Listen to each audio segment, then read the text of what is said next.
સહજાત્મ સ્વરૂપ પરમ ગુરુ પુનિત પરુણા થઈ ઉતર્યા મહાંગણે અલ્પ સમય કી તો મનુકુળ વાસજો ગુપ્ત જરણ દેવી રસના વેતા કરી ત્વરિત વળ્યા કરી પૂર્ણ આપ પ્રવાસ જો સાધુ ચરિત ગુરુ સ્મરણ તમારા શા કરું રાજ રાજેશ્વર સ્મરણ તમારા શા કરું આંખે રસ બિના તમને બાળિયા અનુભવ નંદન વનના વિરલ વિહારી જો બાકી જ્યાં ત્યાં હૃદય વિહીન નજરે પડે શુષ્ક જીવન સરી કપુરમાં સંસારી જો સાધુ ચરિત ગુરુ સ્મરણ તમારા શા કરું મેં ગરુડામ પુર મારું ક્ષેત્રમાં ટવકી સ્વર્ગીય રૂડા રાગ મલ્લાર જો નવ પલ્લવતા અર્પી જીવન બાગમાં કીધા અમને ઉન્નત અધિક ઉદાર જો સાધુ ચરિત ગુરુ સ્મરણ તમારા શા કરું રાજ રાજેશ્વર સ્મરણ તમારા શા કરું વિસ્મરણનો ક્ષણ એક નથી અવકાશ જો સાધુ ચરિત ગુરુ સ્મરણ તમારા શા કરું. એટલે કે આ લપેટાય નહીં રીધિ સિદ્ધિમાં. પૂછ્યું શોભકભાઈ તમારી આગળ છે રીધિ સિદ્ધિ? તમે પેન લાવ્યા છો? હા છે. પૂછ્યું એટલે ખબર પડી કે આ છે. કુપોદેવ શોભકભાઈને કહે છે કે તમે પૂછ્યું એટલે મેં તપાસ કરી તો ના તો નહીં પડાય કે એટલે છે એમ મોગમમાં જવાબ આપ્યો. તમે છે પણ સપને પણ આ દેહે અમે ઈચ્છા કરી હોય પોતા માટે કે બીજા માટે એવું વિચાર્યું નથી કરે. આ સત્પુરુષ તો દોરા ધાગા મંત્ર તંત્ર માદળિયા ડાબા જમણા ખીચામાં લઈને ફરે છે અને આત્મજ્ઞાન થઈ ગયું છે. ઓપરેશન છે સામૂહિક જાપ કરો તો એટલે બચી જાય. અરે આત્મા મરતો નથી. તમે 11 વર્ષથી તો કેવો છો તો કોણ બચી જશે? જે મરવાનો નથી એ બચી જશે કે ડોક્ટર બચી જશે? જાપ કરવાનો જ છે. સમાધિ મરણ થાય એટલે, ઓપરેશન સફળ થાય એટલે નહીં. એ તો આયુષ્કર્મ હશે તો ક્યાં જશે? ડોક્ટરને નામકરણનો ઉદય છે એટલે બરોબર ટ્રીટમેન્ટ મળશે. એને આયુષ્કર્મ હજી તૂટ્યું નથી એટલે જીવવાનો જ છે. અને ઘણાને ઊંધે માર્ગે ચડાવે છે તોય જીવશે લાંબુ. ગળે ઉતર્યા જડબે સલાક 3 નમસ્કાર કરીને ક્ષમા બોલીને કાઢી નાખવું પડે કે મંત્ર તંત્ર ઔષધ નહીં જેથી પાપ પલાય વિતરાગ વાણે વિના અવર ન કોઈ ઉપાય. ભૂલથી એ કરતો હોય ને આવું બધું ગુરુ મિથ્યાત્વ છે. આ દોરા બાંધે, ધાગા બાંધે, માદળિયા બાંધે, નંબર શુકન અપશુકન ગણે, જ્યોતિષને માને, હાથ જોડાવે, કુંડલી જોડાવે, બાવણું ક્યાં મૂકો તોડી નાખે. 6 કરોડનો ફ્લેટ લીધો છે એમ બીજા 1-2 લાખ ખર્ચો થાય શું વાંધો? વાસ્તુશાસ્ત્રને તો બોલાવવા જ પડે.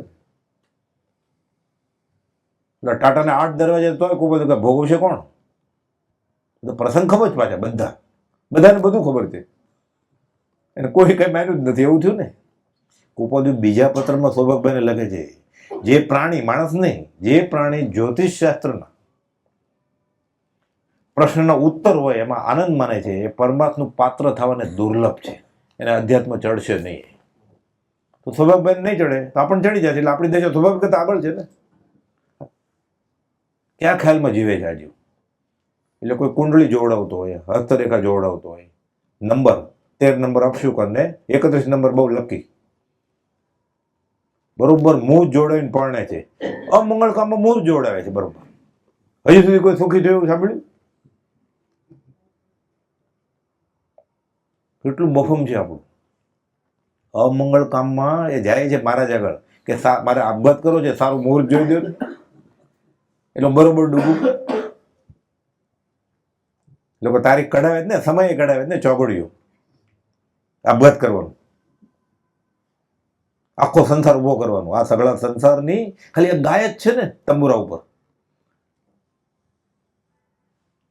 એક વિષયને જીતતા જીત્યો સૌ સંસાર.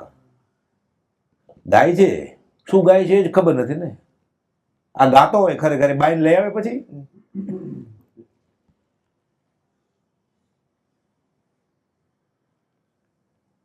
આ તો બધું ગુજરાતીમાં જ લખ્યું ને. આમાં ક્યાં સંસ્કૃત શીખવાની જરૂર પડી કે તારો સંસાર વધશે? તો કે હું વધારવા તો આવ્યો છું. તો કે તથાસ્તુ. આવો ભાઈ હરખા, આનંદ આવો હરખા, એટલે હરખમાં આવો, આપણે બે સરખા. સાપ સાપને કહે છે પ્રભુજી આવા દાખલા આપતા. આવો ભાઈ હરખા, આપણે બે સરખા છીએ. સાપને ઘરે સાપ જાય, જીભ ચાટે ને પાછો આવે. આપણે ધર્મનો ભાગ સમજીએ છીએ. આઠ દ્રષ્ટિની સજ્જામાં છે શીતળ ચંદ્રથી પણ ઉપન્યો, અગ્નિ દહે જેમ વંદે રે, ધર્મજનિત પણ ભોગ. ધર્મની કરણી કરીને પુણ્ય બંધાણું અને ભોગ ઉપભોગના સાધનો મળ્યા એ અનિષ્ટ માને. દુઃખમાં કાયરપણું તો બધાનું સંભવે, સુખમાં પણ કાયરપણું, તે સુખનું અણગમાં પણ પરમાત્મા જ્ઞાની પુરુષ એના ખરા આશ્રિત ન હોય. વચનામૃત 459.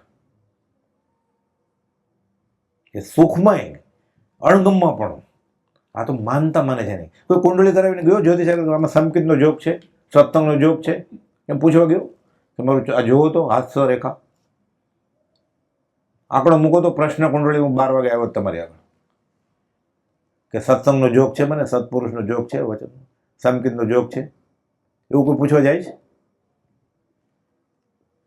કોઈ પાલિતાણા એટલે ચડ્યો છે ઉપર કે હું દાદાના દરબારમાં જાઉં તો ત્યાં ક્ષમાપણ બોલીને આવતો રહેશે, નમસ્કાર એટલા માટે ગયો હોય તો, સમજ કરે એટલે ગયો હોય તો. એમાં સંકેત જોઈએ છે. પછી બંગાળના ચપલા લઈ આવે ચામડાનું,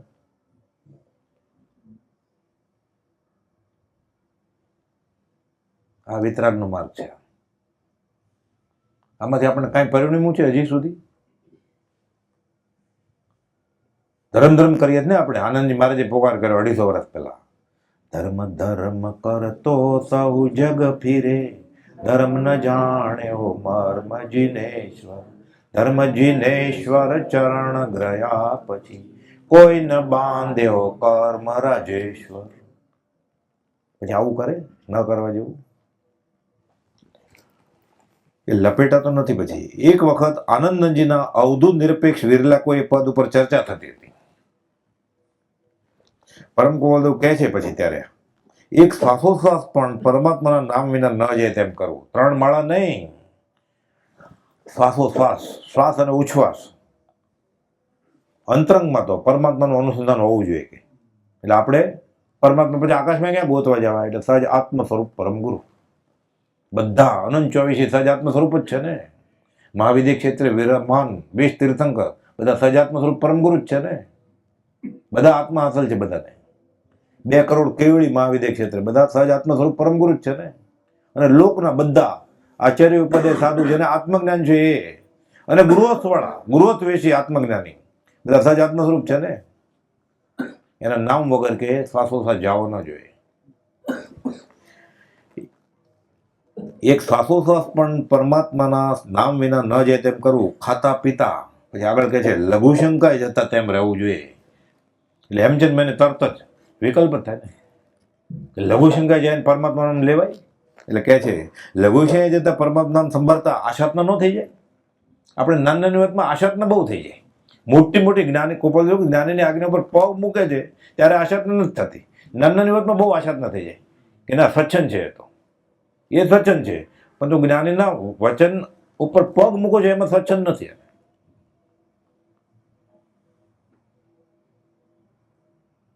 બાપરે, ડાબે હાથે અગરબત્તી પકડી, અરે લેને ભાઈ ભૂલ થઈ ગઈ, હવે જમણે હાથે પકડી, મને ખબર નથી તમારો શું નિયમ છે. પકડવાની જ નથી અગરબત્તી. અગરબત્તી ધુવાડો કરીને શું કામ છે? આ તો બાળ મંદિરની વાત છે. ધોતી લાલ કલરનું હોય કે બ્લુ કલરનું હોય કે કેસરી કલરનું, શું ફરક પડે? આજકાલ નીકળે ને ફેશન, પૂજા કરવા જાય ત્યારે બધા સોનેરી લેસ હોય બધા. મારે જેવું પડ્યું કદોણી ફાટલું જ પહેરવાનું ખાદીનું, મારા બાપાનું પડ્યું હોય એ જ. એટલું નવું લેવા જવાનું કેટલા પૈસા થાય? એટલે પૈસાવાળાને પહેલા સંકિત થાય ને. શૃંગારયુક્ત ધર્મ થઈ ગયો છે. એ તો ઠીક, હવે તીર્થંકરને પહેરાવે છે અલગ અલગ પાઘડી. ઓરેન્જ કલરની બુધવારે, લાલ કલરની રવિવારે રજા હોય ને, પીળા કલરની મંગળવારે. નક્કી કરે દિવસ. પોતાના ખ્યાલનું આરોપણ કરે છે. ગોપાલદેવે કહ્યું છે રાજપરના દેરાસરમાં ભૈરામાં પ્રભુશ્રીજી, દેવકીજી મહારાજ બધા હતા. ગોપાલદેવે આખું સ્તમન ગાયું પદ્મપ્રભુનું. પછી મંદિરમાં તો ન બોલે ને, ત્યાં સંપ્રદાયના ટ્રસ્ટી હોય, સેક્રેટરી હોય, બીજા શ્રાવકો હોય, પૂજા કરવા આવ્યા હોય, ગુલાબ, કાશ્મીરના ગુલાબ લઈને. એટલે બહાર નીકળ્યા. ગોપાલદેવ કહે છે કે શ્વેતાંબર લોકો વસ્ત્ર પરિધાનમાં માને છે, એટલે ભગવાનને આંગી પ્રમુખથી શણગાર્યા ફૂલની ઘરેણાથી. દિગંબર લોકો નગ્નતાને અગ્રતા આપે છે, એટલે એણે ભગવાનની મૂર્તિને એવું કર્યું બધું. એટલે બંને શું કર્યું? પોતાના ખ્યાલનો આરોપણ કર્યું. તો શું કરવાનું? આપણે ગોપાલદેવની ભક્તિ કરવાની.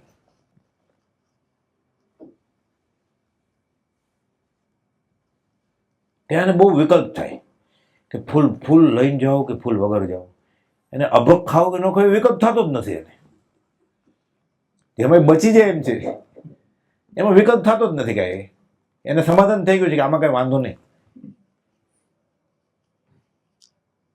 જન્મદિવસ ઉજવાય કે નહીં, લગ્ન દિવસ 31માં ઉજવાય કે નહીં, દાદા દાદીનો કરામત કરેલી ને. દાદા દાદી પહેલી વાર બ્રહ્માનો વંશ શરૂ કરેલો, પહેલા કોઈ પરિણ્યા જ નહોતા.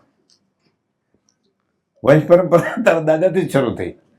ત્યાં એને વિકલ્પ, એટલે એ પૂછતો જ નથી. આ પૂછે બધા, ફૂલ લઈને જાઓ કે નહીં, મોપતે રાખવું કે નહીં. આ વિકલ્પ થાય છે. એને કોઈ વાત બધી કેવળ તમને મોક્ષની કરવી છે, એટલું સહેલું હશે?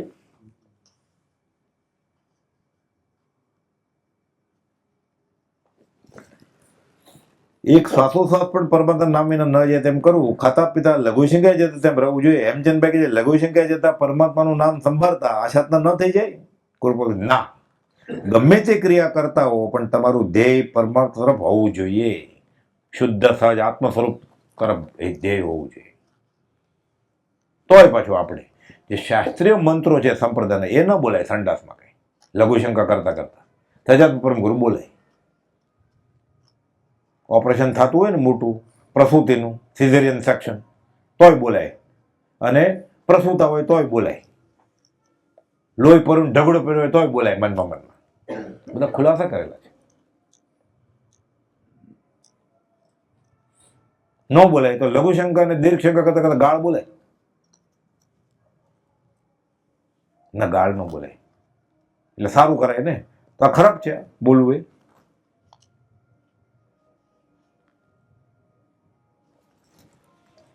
એક વખત હેમચંદભાઈએ સાધન માગ્યું, મને ક્યાંક સાધન આપો ને. ગોપાલદેવ બધાને અલગ અલગ સાધન આપતા. આપણે માટે તો સજાત પરમ ગુરુનો મંત્ર વર્ષોમાં ગોપાલદેવે પ્રભુજીને કહ્યું છે કે કોઈ મુમુક્ષુ ભાઈ બહેન તમારી પાસે આવે તો 20 દુહા, યમ નિયમ, ક્ષમપૂર્ણનો પાઠ, અને 3 કે 5 માળા સજાત પરમ ગુરુની. પછી 7 વ્યસનનો ત્યાગ, 7 અભક્ષનો ત્યાગ, એ બધું બરોબર. પણ મૂળા, પણ ગોપાલદેવ કોકને સર્વજ્ઞ દેવની માળા આપતા, કોકને પરમ ગુરુની માળા આપતા, કોકને પરમ ગુરુ સર્વજ્ઞદેવની માળા આપતા. હેમચંદભાઈને શું આપ્યું? એમને મને ક્યાંક સાધન આપો ને. ગોપાલદેવે આપ્યું સાધન કે હું કોણ છું, ક્યાંથી થયો, શું સ્વરૂપ છે મારું ખરું, કોના સંબંધે વળગડા છે, રાખું કે પરવરું, એના વિચાર વિવેકપૂર્વક શાંત ભાવે જો કર્યા તો સર્વ આત્મિક જ્ઞાનના સિદ્ધાંતો તો અનુભવ્યા. આ ગાથા રોજ વિચારજો. અને કસ્તુરી મૃગની માફક ઠેકડા મારતો નહીં. આપણી વાત કરીએ, આપણે ઠેકડા મારીએ ને, ફલાણી જગ્યાએ જાય, ફલાણી જગ્યાએ જાય, જ્યાંથી મળે ત્યાંથી. થોડું જ્ઞાન અહીંયાથી લો, થોડું જ્ઞાન અહીંયાથી લો. બાવો બેઠો જપે, જે આવે ખપે. કોઈક દોરો લઈ આવે, માદળીઓ લઈ આવે, સીધું સમકીથી લઈ આવે. ઘણી વાર પડીકું લઈને ક્યાંય તો સમકીતમાં, ત્યાં સમકીથી લઈ આવે પછી બીજે લેવા જાય સમકીથી. એટલે એને પૂર્ણ પ્રતિનિધિ છે કે મને મળ્યું એ સમકીત નથી. નહીં તો જાય જ નહીં ને બીજે સંકેત લેવા.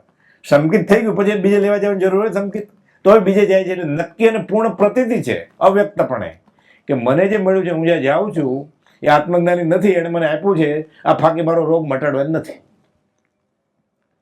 એ તો ડોક્ટર બદલાવે જ નહીં ને, જો અસર થતી હોય તો એનો રોગ નથી મટ્યો એટલે એને શંકા તો છે જ, પણ જે મળ્યું એમ ચાલે. કે 24 વર્ષ, આનો દાખલો પ્રભુએ સમજાવતા, લગ્ન કરવા છે, છોકરો મોટો થઈ ગયો 26 વર્ષનો, એટલે પહેલાના જમાનામાં શું હતું, હવે તો પોતે જ ગોતી લે છે એટલે કઈ સવાલ નથી. આર્ય સંસ્કૃતિની વાત છે. એટલે મા બાપ નક્કી કરે, એટલે ગોર મહારાજ નક્કી કે આપણો છોકરો હવે મોટો થઈ ગયો છે, કામે લાગી ગયો છે, હવે કમાવા માંડ્યો, પગ ઉપર છે, એક છોકરી 24 વર્ષની ગુદ દેજો. એટલે ગોર મહારાજનો ઉપરો માળ ખાલી હતો, થોડીક ઓછી હતી, પણ શેઠે કીધું છે તો ગયા ગોતવા. 2-3 ઘર પૂછ્યા, ખબર પડી આ તો 26 વર્ષને 5 મહિના. હવે એમાં કઈ નથી, હવે તો બધું ચાલે. એટલે 25 વર્ષનો છોકરો હોય ને 32 વર્ષની સ્ત્રી હોય. આ તો આર્ય સંસ્કૃતિની વાત છે. કુપાલજી બધું લખ્યું છે વચન સપ્તશતીમાં. લગ્ન ક્યાં પરણાવી છોકરાને એ લખ્યું છે કુપાલજી. પોતાને ન પરણે પણ પોતે પરણી ગયો તો છોકરાને પરણો, બધું લખેલું છે કુપાલજી. તો 24 વર્ષની તો મળે એમ નથી કે 3-4 જગ્યાએ બધું પૂછ્યું છે લાગુ પડે, કાંઈ નહીં, 12 ને 2 લઈ જાવ કે પ્રભુજી સમજાવતા. એટલે આત્મજ્ઞાન ન મળે કાંઈ નહીં, ગુરુ તો મળી ગયા ને, નામ તો છે ને ગુરુજી. આત્મજ્ઞાની ગુરુજી એ બાજુમાં રાખો, આપણે ગુરુજી તો છે શબ્દ. ગુરુ શબ્દ આ કાળમાં રૂ જેવો હલકો થઈ ગયો છે. પ્રભુ કહેતા બધા ગ્રહમાં ગુરુ સૌથી ભારે ગ્રહ છે. ગુરુ થયો ને ડૂબી મરીશ, ગોવાળ થયો ને. ગોવાળ એટલે શું, હવે એ ન ખબર હોય. ગાય ભેંસને ચરાવવા લઈ જાય ને, ઘેટા બકરાને, પછી સાંજે પાછા એ ચારીને આવે, પછી મૂકી દે, એ ભાગોળ ઉપર ઊભો રહે અને બધાને કે જાઓ ઘરે વયા જાય. અવાજ કરે એટલે બધા પોતપોતાની ગમાણમાં વયા જાય. પછી ગોવાળીઓ ક્યારે ઘરે જાય એને ખબર પડે, બધા ગાય ભેંસ વાછરડા હોય, નાની પાડી હોય, બધા હારે એની મા પાછળ ફેરા કરે ને, બધા એની પાછળ જાય. કોઈક આડું જાય પછી ઉભો રહે, લાકડી ઠપ કરે એટલે પછી પાછું વયા જાય. બધા ઘરે જાય પછી ગોવાળને ઘરે જવાનો નંબર આવે ને. એમાં અસદગુરુ એને બધા પાડ્યા છે ને મૂર્ખાને, એને વળગ્યો, અસદગુરુ વળગ્યા બધા મૂર્ખા જ હોય ને, પામેતાનો સંઘ. એ બધા ઘરે જાય ગમાણમાં, મોક્ષે વયા જશે, પછી અસદગુરુ નંબર લાગશે. પ્રભુજી આવું સમજાવતા. શંકર ભગતને જાહેર સભામાં કહેલું, ગોવાળ થયા ને ભગતડા, જ્ઞાન થઈ ગયું છે? તો કે ના. તો ગોવાળીઓ થયો ને, ગામે ગામ ગુરુ થયો ને. એ પોતે જોડકણા જોડતા, વૈરાગના ત્યાગ વૈરાગ. કોપોદોને મળેલા શંકર ભગત ભર જુવાની 14-15 વર્ષના હતા ત્યારે. મગનમાં કહેતા અમારી સાથે બેસતો બોલો, આખી મોક્ષમાળા મોઢે એને. નિત્યક્રમમાં એક પાઠ બોલવાનો હોય ને, પહેલા દિવસે પહેલો પાઠ મોક્ષમાળાનો, મોક્ષમાળા શિક્ષા પાઠ બીજો, મોક્ષમાળા શિક્ષા પાઠ ત્રીજો, આખી મોક્ષમાળા બોલે મોઢે. એના પહેલા ગુરુજી હતા એ બધી. એટલે બધા શંકર ભગતની બાધા રાખતા કે તાવ ઉતરી જાય તો છત્રી ધોત્યું એમ. ગામે ગામ ફરે અને જોડકણા જોડે અને રાગ બોલો ને એટલે ગાય. એટલે બધાને ખબર કે આ જ્ઞાની છે. પ્રભુજીને ખબર પડી ગઈ એટલે પ્રભુજી આગળ ચોપડી લઈને આવ્યો નોટ ભજનની.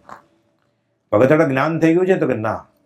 ગાવ તો એક જોડકણું બનાવીને ગાવ તો તમે તો ગામે ગામ ગાવ છો, જીભ થોથરાય, ગાય જ ન શક્યા. ગોવાળ થયો ને કે જે જગ્યાએ તું ગયો છો ગુરુ થઈને એ જગ્યાએ જા અને બધાને કહે કે હું જ્ઞાની નથી. નહીં તો ગોવાળ થાય તો બધા ઢોર જેવા છીએ ને આપણે, એ બધા ચેલા તારા મોક્ષે જશે, ગમાણમાં જશે, પછી તારો નંબર લાગશે. એ ગામે ગામે ગયા, કહ્યું કે હું ગુરુ નથી, મને જ્ઞાન નથી. અને પછી વાત કરતો મગન અગાસ આશ્રમમાં એક હાથમાં બાલદી, એક હાથમાં સાવરણો, કૂતરાની વિષ્ઠા સાફ કરતા અને આખી મોક્ષમાળા મોઢે. પણ માથે હતા ને, આપણી માથે કોણ છે કાન ખેંચવા વાળો? એની માથે હતા, આપણી માથે કોણ છે? ગોવાળીઓ થવું જ કે?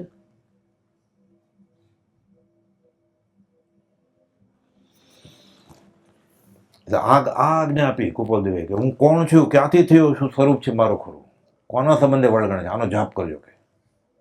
અને કસ્તુરી મૃગની જેમ ઠેકડા મારતો નહીં એક જગ્યાએથી બીજી જગ્યાએ. કૂદ્યા કરે, 2 પગ 4, પાછલા 2 પગ આગલા 2 પગ કૂદ્યા કરે. શા માટે? કસ્તુરી ગોતે છે.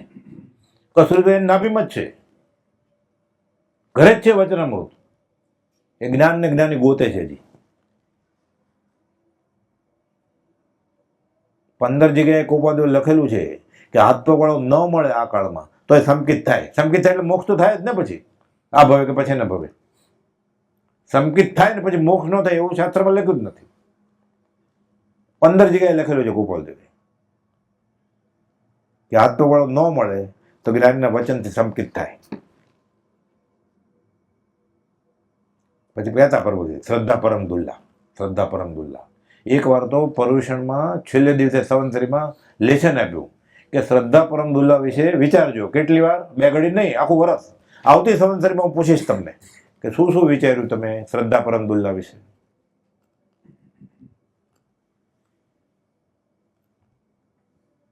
આપણે લટકેલા છીએ. શ્રદ્ધાનો લથડેલો ઠેકાણે કેમ આવે? રે શ્રદ્ધા ગત થઈ પછી કોઈ કાળે ફરે ના. શ્રદ્ધા ભ્રષ્ટા ભ્રષ્ટા શાસ્ત્રમાં લખ્યું છે. હેમચંદભાઈ, શ્રી કૃષ્ણને 32,000 રાણીઓ હતી. ગોપાલદેવ કહે છે તેઓ ધ્યેય તરફ દોડતા હતા. શ્રી કૃષ્ણ સદા બાળ બ્રહ્મચારી, શાયદ સંકિતના ધણી છે. 24 માંથી 22 તીર્થંકર પરણેલા ને. 23 ગયા હતા નેમિનાથ ભગવાન. છેલ્લી મિનિટે નિર્ણય બદલ્યો. પરણ્યા ક્યાં? લગ્નના ફેરા ફરવા ગયા હતા. એ ભવના ફેરા ઉકેલવા ગયા હતા. ગળે ઉતરે આપણને. એ લગ્ન પછી પહેલા વર્ષે એમ લખતા હોય 8મે મહિને કે પરણિત સ્ત્રીમાં મામા અને બહેનમાં ફરક ન સમજવો. એ પરણવા માટે ગયા છે, વિષયવાસના માટે લગ્ન કર્યા છે. એને થાય ભોગથી દૂર. આ ભોગાવલી કર્મ કહેવાય. આગ લાગી પાણી છાંટે ઠરી જાય. અને લગ્નનું નામ યાદ આવે તો આલ્બમ યાદ આવે ને ક્યાં મૂક્યો છે. સીડી, પેન ડ્રાઈવ, ક્લાઉડમાં. ક્લાઉડ ફાટશે શું થશે પછી? ના છે ને કોપી બીજી. ફેંકી દેવો પડે આલ્બમ. નાચવાનું કૂદવાનું તો નહીં, આલ્બમે ફેંકી દેવો પડે. પછી આ ગવાય નિરખીને નવ યૌવના લેશ નથી. એમને એમ ચાલે? ભોગ ઉપભોગ કરતો રહેશે અને સંકેતી થઈ જાય, મોક્ષે વહી જશે બહેરા છોકરાને હાર લઈને. તો 3 કલાક બોલો જ ને હું દેહાદી સ્વરૂપને દેહ આત્મભાવના બાવતા જીવ લે કે એ હાર્મોનિયમ પર કરે ઘણા. આત્મભાવના બાવતા જીવ લે કેવળ જીવ લે ને. તારી વાત કરી જીવ તો કેવળ જ્ઞાન થાય. તારું શું થાય? આત્મભાવના ભાવે એને થાય કેવળ જ્ઞાન. તું કઈ ભાવના ભાવો છો? દેહ સ્ત્રી પુત્રાથી મારા છે એને ને. આ પ્રતિક્રમણ છે, આ બૃહદ પ્રતિક્રમણ છે. એ જ વાત આવી અહીંયા. એક વખત બ્રહ્મચર્ય ઉપર હેમચંદભાઈને ઈડરના ટાવરમાં અહીંયા બસ સ્ટોપની બાજુમાં ભરાતી સભામાં ભાષણ આપવાનું હતું. 13 વર્ષનો છોકરો કે હશે હરીફાઈ કે એવું કે હશે એવા વૈરાગી જીવ એને બોલાવે કે બ્રહ્મચર્ય ઉપર તમારે બોલવાનું. એ કુપોતન કે મારે આ વિશે બોલવાનું છે. પરમ ગોવિંદને મુદ્દા આપતા જણાવ્યું કે આ મુદ્દા તારે લેવાના. એ જેને કુપાલદેવ બ્રહ્મચર્યના મુદ્દા આપતા હોય, જેને કુપાલદેવ બ્રહ્મચર્ય વ્રતની દ્રઢતા કરાવતા હોય પ્રભુશ્રીજીને, એ પ્રભુશ્રીજીને બ્રહ્મચર્ય કીધું હોય. આ બધા પુરુષ કેવા હોય? બધા પરમાત્મા જ કહેવાય ને. આ બધા દેહધારી પરમાત્મા, બધા ભક્ત રત્નો. કુનકુન આચાર્ય મહારાજ કહે છે કે કાગડો આવ્યો ને ગેલેરીમાં એટલે તિજોરીમાંથી રત્ન લઈને ફેંકે છે ઉડાડવા માટે. આ એવું, આ રત્ન ફેંકે ને પછી બીજું પકડે છે. બધું લખેલું છે શાસ્ત્રમાં. આ બધું આપણે કરીએ છીએ તો જ લખાણું હોય ને. 13મા સૈકા સુધી ઋષિઓ તો 25 વર્ષ સુધી છોકરાઓને ભણાવવા માટે રાખતા. એટલે બ્રહ્મચર્ય આશ્રમ થયો ને.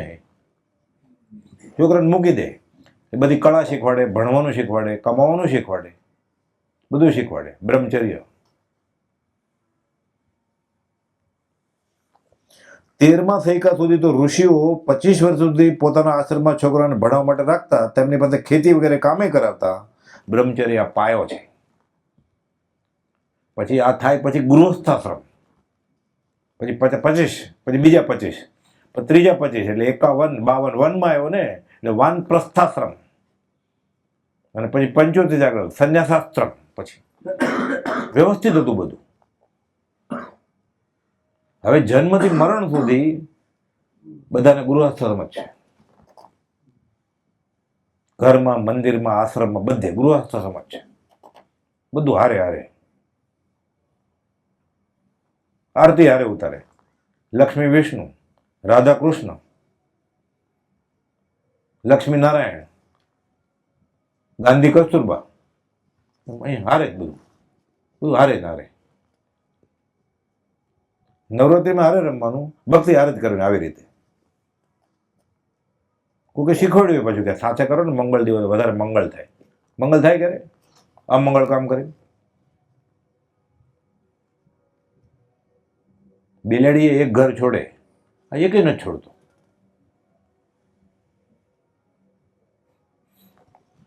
તેરમાં થઈ ગયા સુધી 25 વર્ષ સુધી છોકરાઓને ભણાવવા માટે ઋષિમુનિઓ રાખતા, તેની પાસે ખેતી વગેરે કામ કરાવતા. બ્રહ્મચર્ય પાયો ઉપર છે, તેના ઉપર ઘર ચણાય. દ્રવ્ય બ્રહ્મચર્ય, મન વચન કાયાથી એક અણુ પણ સ્ત્રી સંબંધી વિચાર ન આવે તે ક્યાં વાત કરવી. અને ભાવ બ્રહ્મચર્ય તો બ્રહ્મની અંદર ચર્યા કરે તે. આ તો જીવતો જાગતો ભગવાન હોય, દેહધારી પરમાત્મા. ભાવ બ્રહ્મચર્ય એટલે શું? વેદોનો નાસ્તો 9મા ગુણ સ્થાનકે થાય, શાસ્ત્ર એમ કે છે. ગોપાલદેવ જે બોલ્યા છે એ આપણે ખોટું ખોટું બોલી શકીએ ઉભા રહીને? અનંતવાર થયેલી માને આજે સ્ત્રી રૂપે ભોગવે છે. આ સંસારને શું કરવો છે? 20મે વર્ષે ગોપાલદેવ લગ્નના 8 મહિના પહેલા કહે છે. આપણે બોલી શકીએ ખોટું ખોટું? અને સંકિત થઈ જાય છે સીધું. પરમ કોઈ ઝપાટાબંધ પહાડોમાં ચાલતા, તેના અનુસંધાનમાં હેમચંદભાઈ પાછળ રહી જાય ને. એ તો 13 વર્ષનો છોકરો, પણ ગોપાલદેવ ઝપાટબંધ ચાલતા. એટલે હેમચંદભાઈ આટલી ઉતાવળે ચાલો છો તો પથ્થરોમાં ક્યાંક વાગી જશે તમને. ગોપાલદેવ એ તો નાનો હોય એટલે એમ થાય ને, એને સંત મહાત્મા આવ્યા હોય તો. એટલે ગોપાલદેવ કહે છે આટલાથી પતે એમ નથી, દોડવાની જરૂર છે. ઘણી ત્વરાથી પ્રવાસ પૂરો કરવાનો છે. વચનામૃત 951. એટલે ધીરે ચાલે એમ નથી. રાત થોડીને વેશ જાજા છે. અનંત ભવના કર્મો બધા હવે થોડા વખતમાં ખપાવવાના છે. જે કર્મ ઘણા લાંબા ગાળે પૂરું થવાનું છે, અલ્પ સમય વેદી અને છૂટા થઈ જવું છે. ચોગતી ચોપડા ચવનને ચૂકવી દેવા છે મારે. એટલે કે દોડ્યા વગર કામ થાય એમ નથી. આટલાથી પતે એમ નથી, દોડવાની જરૂર છે. એક દિવસ ઠાકરસિંહે ગોપાલદેવનું ધોતિયું પહેરી લીધું. સાથે આવેલા ને સૂક્યું હોય, ભેજ હોય, નહીં સુકાણું હોય. પહેલા ગોપાલદેવ બધું પતાવ્યું, પછી એનો વારો આવ્યો હોય. એટલે પોતાનું ભીનું હતું. નાની ઉંમર હોય, ભૂલી ગયા હોય ને, ભૂલી ગયા હોય. પછી યાદ આવ્યું ધોવાનું, ગોપાલદેવ કીધું હોય ત્યારે. એટલે ભીનું હતું. એટલે શું કર્યું એણે કે પોતાનું ધોતિયું પહેરવું, એટલે ગોપાલદેવનું પહેરી લીધું. એટલે ગોપાલદેવ તારે આ મારું ધોતિયું પહેરે તારે? તો મને આમાં ગૂંચવતા નહીં કે ન પહેરે, ના પાડો તો નહીં પહેરો, કાલથી પહેરાતો હોય તો હા પાડો. કે મને કંઈ નિયમ ખબર નથી, મને શીખવાડો તમે. આવી સરળતા હતી.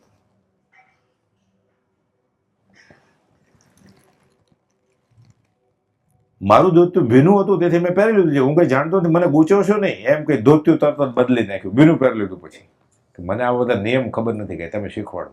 એ શીખવું હતું એને તો માફ ગુના. આપણે શીખવાડ્યું તો શીખવું નથી તો આપણે કોણ માફ કરે? ભૂલ કરે તે માનો, આ કબૂલ જ નથી કરતો. કબૂલ કરે તે દેવો, સુધારે તે દેવાથી દેવો. અને ભૂલ છે જ નહીં તો સુધારવાની ક્યાં વાત આવી? પ્રતિક્રમણ કોને માટે છે? જેને ભૂલ કરે એને માટે ને. મારી ભૂલ જ નથી તો પ્રતિક્રમણ કેનું થાય?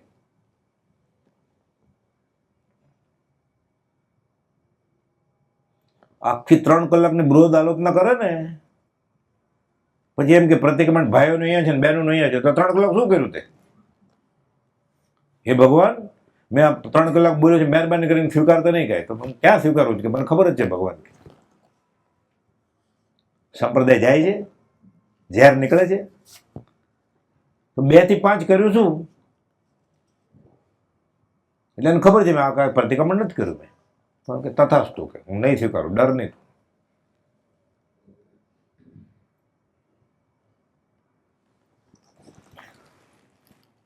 બીજા એક પ્રસંગે કહ્યું કે તમાકુ વાપરવી યોગ્ય નથી. વ્યસન, અસન એટલે ખાવું, વ્યસન એટલે વિશેષ અસન, હોલિડે સ્પેશિયલ, એમ એક્સ્ટ્રા ખોરાકનો ભાગ નથી એને વ્યસન કહેવાય.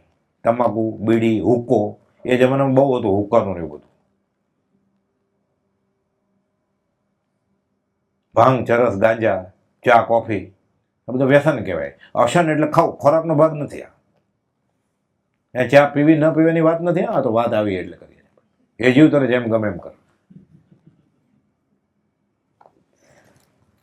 તમાકુ વાપરવી યોગ્ય નથી, કંદમૂળ વાપરવું નહીં, કુપોલદેવ કે ના એમાં કઈ વાંધો નહીં. કઈ આખી દુનિયા ખાય જ છે ને, તો આખી દુનિયા તો ટિકિટ નીચેની લીધી છે, તારે એની સાથે જવું છે. બધું દોડતો હતો પ્લેટફોર્મ પર, આ દોડવા મળ્યો થેલા લઈને, એક માથા ઉપર ને એક બગલમાં. અરે બધા દોડે છે, ટ્રેન શરૂ થવાની છે હમણાં, વિસલ વાગી ગાડે તો વિસલમાં. અરે એ તો પુનાની ગાડી છે, તારે તો અમદાવાદ જવું છે, તું ક્યાં દોડે છે એમાં? આખો સંપ્રદાય કોઈ મોક્ષે જવાનું છે તો દુનિયા ખાલી થઈ જાય ને. એક વિરલો કોક છૂટે એમ હોય. કુપોલદેવ સૌભાગ્યને લખે છે કોઈક વિરલા સત્પુરુષ આત્મજ્ઞાનને વિચરે છે. એટલે એકાદ હોય, બે હોય, સંખ્યાબંધ હોય. કેલ્ક્યુલેટર લેવું પડે કેટલા સમકી છે એના માટે, લિસ્ટ બનાવવાનું હોય.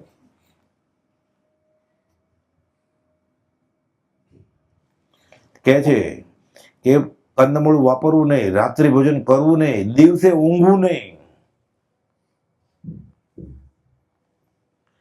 અને પ્રમાદ કરવો નહીં, વ્યવહાર સુધારવા પ્રયત્ન કરવો. વ્યવહાર સારો હોય પછી ધર્મ સૂજે. જેના વ્યવહારના જ ઠેકાણા નથી, બ્રહ્મચારી કહે છે, એ પરમાત્મા શું કરતો હતો?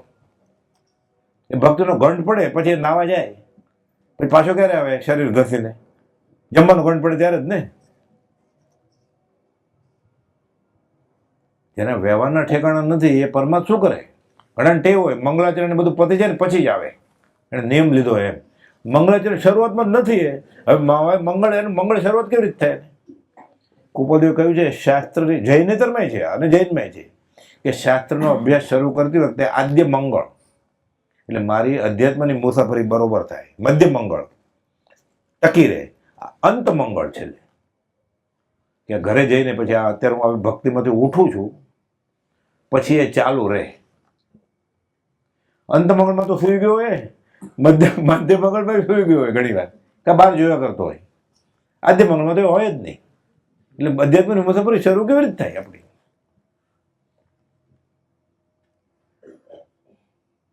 પ્રભુ તે તને પસંદ કેમ થાય? તારું એક કોઈ લક્ષણ નથી. તો જેને તમે કહ્યું છે પ્રીતમે, તારે માથે કોપી રહ્યો કાળ, ભોજન તે તને શીને ભાવે છે આટલા બધા. આ વખતે સારી હતી રસોઈ. અહીંયા એક શ્રાવકે કુપોલદેવને પૂછ્યું સત્પુરુષ કેમ ઓળખાય? આપણે તો મૂંઝવણ નથી કે મળી ગયા સત્પુરુષ એટલે. એને હતો શ્રાવક કે આચાર સદાચાર સેવતો હશે કે મારે આત્મજ્ઞાનની જરૂર છે, કેવી રીતે ઓળખવો મારે? કુપોલદેવ જવાબ આપે છે. એક શ્રાવકે કુપોલદેવને પૂછ્યું કે સત્પુરુષ કેમ ઓળખાય? કુપોલદેવ કહે છે તેના નૈણ વેણ શેણથી. નૈણ એટલે આંખથી ખબર પડી જાય. એ ઝૂરતો ન હોય, માન માટે ઝૂરતો હોય. વેણ એટલે બોલે, એટલે એના વચનો પૂર્વ પર વિરોધાભાસી ન હોય. એ વાત સંકિતને આત્મજ્ઞાની કરતો હોય અને ખાવા પીવામાં નક્કી કરતો હોય મેનુ. ઇન્દ્રિયનો કંટ્રોલ જ નથી, આત્મજ્ઞાન કેવી રીતે હોય? એને 5 ઇન્દ્રિયના ઠેકાણા નથી, બધી ઇન્દ્રિયો ખુલ્લી પડી છે, મન બેકાબુ છે અને સંકિત હોય એને. એટલે વેણથી ખબર પડી જાય. એ જીતેન્દ્રનો પાઠ લીધો શિક્ષાપાઠ 68માં, કે સ્વાદ છોડ્યો અને ભોજનાલયમાં પછી મીઠું મગાવે દાળમાં ઓછું હોય એટલે, અને સાકર મગાવે દૂધમાં થોડી ઓછી પડી હોય એટલે. આ સમકીતનું લક્ષણ હોય. તમે કચોરી ઢોકળા તો આપ્યા, ચટણી તો આપી નહીં, એ માગે?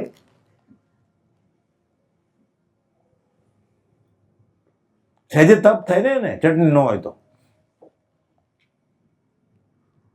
આંબેલ થઈ જાય ને, સ્વાદ ન આવે તો. આસો મહિનાની હોળી માટે ખમે, આ સહેજે આંબેલ સામે આવીને આવ્યું. બધું તેલ ઘી વાળું જ ખાવાનું છે. રોટલી તો હાથ આડે ભીની થાય છે એવી છે, ખાલી મીઠું થોડું ઓછું છે એટલે તોય આંબેલ ગણાય. સ્વાદનો ત્યાગ, આહારનો ત્યાગ બરાબર. આ શાસ્ત્રમાં છે કે આ સ્વાદ છોડે ને, કે ઉણોદરી કરે ને થોડીક, ઉપવાસ જેટલું જ ફળ છે. આ તો જાપ કરતો ક્યારે આવે ક્યારે આવે, ફરી વાર ક્યારે આવે ઢોકળા વાળો, કચોરી વાળો. એટલે કે છે એના નૈણ વેણ અને શેણથી.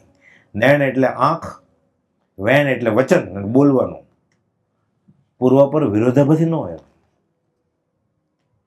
કે કાંઈ ને કરે કાંઈ એમ કહેતા તો કરતા નહીં, મુખ કબડ લબાડ, મુખથી જ્ઞાન કથે અને અંતર છૂટ્યો ન મોહ, તે પામર પ્રાણી કરે માત્ર શ્રીમદ રાજચંદ્રનો દ્રોહ. દાખલો છે જૈનેતરમાંય પોથીમાના રીંગણા. ભટ્ટજી કથા કરતા હતા, ઉભરાયેલું હતું બધું, વર્ષે 1-2 વાર કથા આવે ને એટલે બધા ઉભરાય કે લાભ લઈ લઈએ. મોટા દિવસમાં વધારે ગરદી થાય ને. ભટ્ટજી તો ધોત્યું પંચ બધું પહેરીને આવેલા બરોબર ને કથા ચાલે છે. પ્યારે સોતા જનો બેંગન ખાના મના હે. એ જૈનેતરમાં રીંગણા ખાવાની મનાય છે, બહુ બીત તો છે. ઘેન ચડે, પ્રમાદ થાય અને વિષય વાસના વધારે જાગે. એટલે અમુક જૈનેતર સંપ્રદાયમાં અત્યારે રીંગણા નથી ખાતા. પ્રીતમદાસે ના પડી છે એ તો ઠીક. એટલે આ કથાકાર એમ કહેતા હતા કે પ્યારે સોતા જનો બેંગન ખાના મનાય. એ કોઈક બિચારો એક ભક્ત આવેલો કે આ કથાકાર છે, મારા તરફથી ક્યાંક મૂકું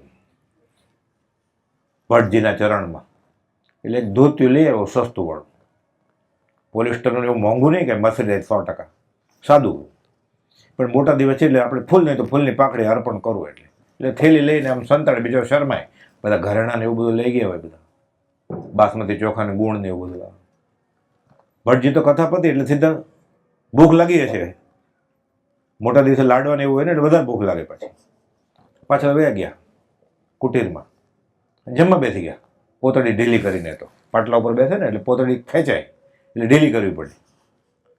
અને આ તો હાથ આમ જોડતો કે ક્યાંય મારે થોડું ભેટણું ધરવું છે કે આવો. એ તો એના બધા હોય ને મુખ્ય સાગરીતો બધી કોર્ડન હોય, સ્ટેનગન વાળા જવા ન દે આપણને નજીક. અત્યારે વડાપ્રધાન હોય ને એવું, કેટલી બેરિયર તોડવી પડે ત્યારે મળે. એમને મળે ક્યાંક લઈને જાઓ તો મળે ભેટણું. તો આને ખડારો કે ભાઈ તો કે હું તો આ દેવા આવ્યો જ ખાલી.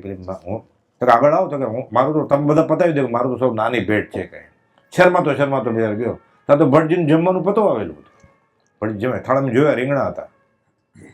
આનો નંબર આવ્યો, ક્યાં લાયા કે તમને ધરવાનું છે મારી શક્તિ પ્રમાણે. કે પણ એને એક પ્રશ્ન પૂછવો છે મારે. તો કે પૂછ. તો કે તમે હમણાં કીધું કે પ્યારે સોતા જનો બેંગન નહીં ખાને, કે તમારી થાળીમાં તો આ રીંગણા છે. મેં હમણાં જ જોયા. કે તો કે પોથીમાંના રીંગણા નહીં ખાવાના, થાળીમાં જ ખાવાના. કે આ ગુરુજીનું લક્ષણ છે. નેણ વેણ થેણથી ઓળખાઈ જાય. એ ચોપડામાં લખ્યું હોય, એ કંઈ બધું જમવા બેસીસર ન હોય કાંઈ કે કંદમૂળ નહીં ખાવાના, અભક્ષ નહીં ખાવાનું. એ ચોપડામાં બહુ તો ગાવાનું. બધું કંઈ લખ્યું હોય આચરણમાં નહીં મૂકવાનું. પોથીમાંના રીંગણા ન ખવાય, થાળીમાં હોય તો ખવાય. પેલો ધોત્યું પાછું લઈને વહી ગયો. મૂકે ધોત્યું, મૂર્ખો હતો આપણે જેવો, કાંઈ લાવ્યો જ નથી, હું તો પૂછવા જ આવેલો. આ શિષ્ય વિચક્ષણ હોય તો એમ કે સંકેતની ગોઠવણ કરો. મારે સિદ્ધાંત નથી સમજવો, એકેન્દ્રિય 2 ઇન્દ્રિયની રોજ વાત ઉપર લખો જ પાછળ.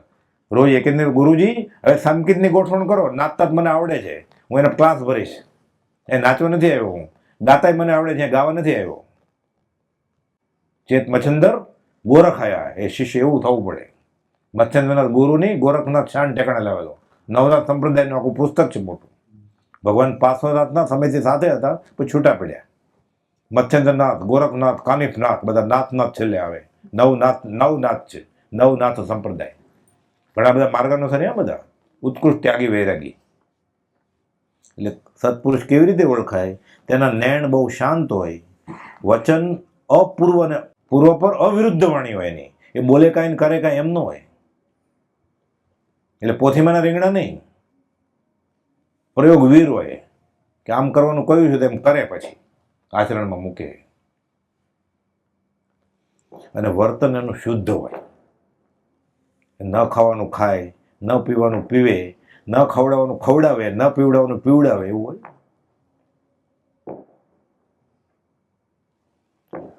અન્ય પ્રસંગે કૃપાદેવ ઈડરના ડુંગરે વાઘને કહે છે, મોહન આજે એકલો કેમ આવ્યો? મગન કેમ નથી આવ્યો? આજે એકલો કેમ આવ્યો? એટલે ગઈકાલે આવ્યા છે કે ગયા અઠવાડિયે આવ્યા છે ને, એક કરતા વધારે વાર આવ્યા છે ને. પહેલી વાર આવે તો કે નામ ન પાડી દે ને સીધું, કે 2 વાઘ છે, એકનું નામ મોહન રાખો ને એકનું નામ. એટલે એક કરતા વધારે વાર તો આવ્યા જ છે ને. 4 વાર આવેલા, એ તો આપણે અવસર જોઈશું પ્રસંગ. મોહન આજે એકલો કેમ આવ્યો, મગન કેમ નથી આવ્યો? મોહન અને મગને નિમિત્ત આવતા વાઘોના કુપાલદેવે નામ પાડેલા. આ તો વાત ખોટી એવી નથી. હવે સમય પૂરો થાય છે, અવસરે લેશું જે તે સ્થળે જાય ત્યારે. સહજાત્મ સ્વરૂપ પરમ ગુરુ.